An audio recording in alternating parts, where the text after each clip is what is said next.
Can you talk more about what you do at Iterex? Yeah. And maybe So what your day-to-day looks like, too. Right.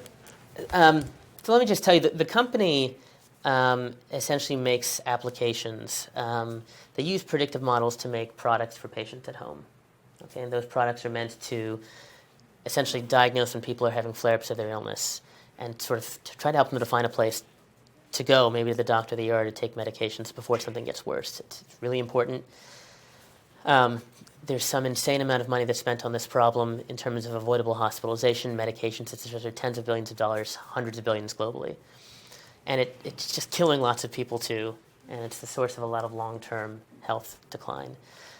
So, we make these applications that are meant to take data at home and figure these things out early. Okay. So, endemic in doing that kind of work or building those kind of products is a lot of things, right? There's clinical science.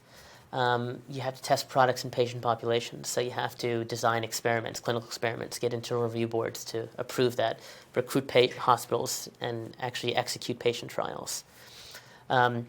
You have to find a customer who's willing to support or pay for that solution. Now, that solution is important to every member of the healthcare ecosystem, but it's how differentiated, how practical it is, how important it is, or how high a priority that solution is to these different customers is not clear. So you have to go out on sales calls. You have to be talking to different industries. So one day I'll be writing algorithms. One day I'll be designing experiments. One day I'll be interacting with developers on front-end work. One day I'll be talking to customers. One day I'll be writing pitch decks. One day I'll be pitching investors. So the entrepreneurial life is really, more than any other job I've had, is a grab bag of a lot of things. And so you want to be, people. If you want to be in that field, you should have a stomach for doing lots of different things. Mm-hmm. Back to your time at the data incubator, I think, at least for me as a PhD student, it sounds, I don't know the word, I wouldn't expect to kind of go back into a setting where I'm learning like an incubator. How did you decide that you wanted to go back in and kind of learn a new skill to be able to apply that? Yeah, that's a great question. It's not clear if I decided that I wanted to go and learn a new skill there, or if I sort of recognized it as an opportunity to hone some skills that I needed for my next sort of career ambition. Which one of those two it is? Yeah, when you're in industry, sometimes, particularly if you've been there for a lot of years, some of your school chops can diminish over time. It's really important to try to stop that from happening, by the way, to keep your mind as sharp as possible, because those are your weapons, right? These are your weapons in life. So you need to keep your head sharp. But for me, I thought it would give me essentially to fill the education gap that I needed to pursue my next ambitions. So that's probably the thinking that I had at the time. Mm-hmm. And I'd only been out of academia for about 4 years, right? So it's not like I had still had some chops. I had some programming chops still. Yeah. Yeah. So you've obviously done a lot of different things. For students who are watching this, or early career mathematicians, are there some really important kind of checkpoints or especially important experiences that you would recommend for a job in industry? Yeah. So some of the experience that happened to me, obviously I would highly recommend those. Again, so internships, workshops, collaborative opportunities, so interdisciplinary opportunities, anything that gets you into real-world problem solving, and that'll get you noticed by industry, but it'll also grow your practical skill set. So make sure you have some programming.